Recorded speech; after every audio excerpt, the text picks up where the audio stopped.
Morning Ayah. Morning.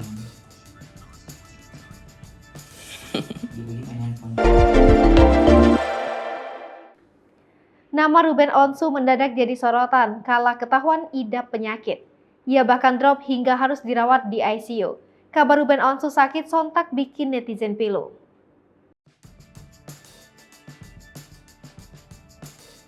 Apalagi Ruben Onsu selalu terlihat ceria dan sehat bugar. Para sahabatnya pun ikut kaget dengan penyakit yang disembunyikan oleh ayah Onyo tersebut. Sarwenda juga turut khawatir dengan kondisi suaminya. Sempat drop, kini kondisi Ruben Onsu tampak sudah membaik.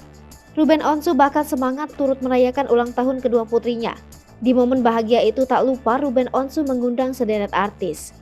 Sementara itu, dikutip dari akun Instagram Onyo, ia sempat mengunggah sebuah tulisan menyentuh yang menggambarkan sosok ayahnya. Ucapan terima kasih terurai indah dari tulisan yang Onyo tujukan untuk Ruben Onsu.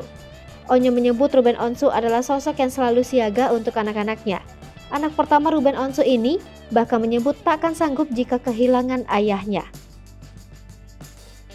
Istri Ruben Onsu, Sarwenda, menjelaskan penyebab Ruben Onsu sempat dilarikan ke rumah sakit dan masuk ruang perawatan intensif atau ICU. Sarwenda menerangkan bahwa Ruben Onsu rutin melakukan cek darah di rumah sakit 3 bulan sekali. Pengecekan darah yang terakhir menunjukkan tekanan darah Ruben Onsu rendah sehingga harus mendapatkan perawatan di rumah sakit. Ia juga menyebut penyakit apa yang diderita oleh sang suami.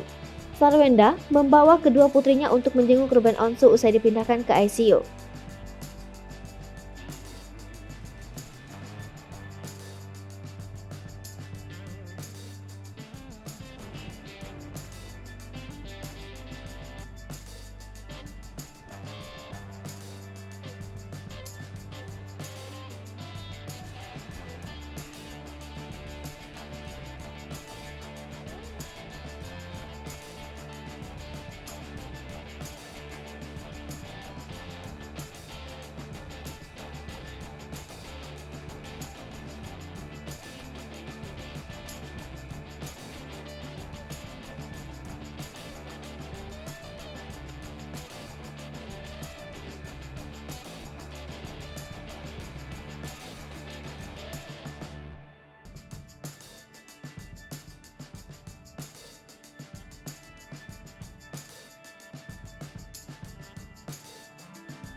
Hai pemirsa Sri Popo TV, jangan lupa komen, like, dan subscribe, serta tonton terus berita-berita terupdate lainnya.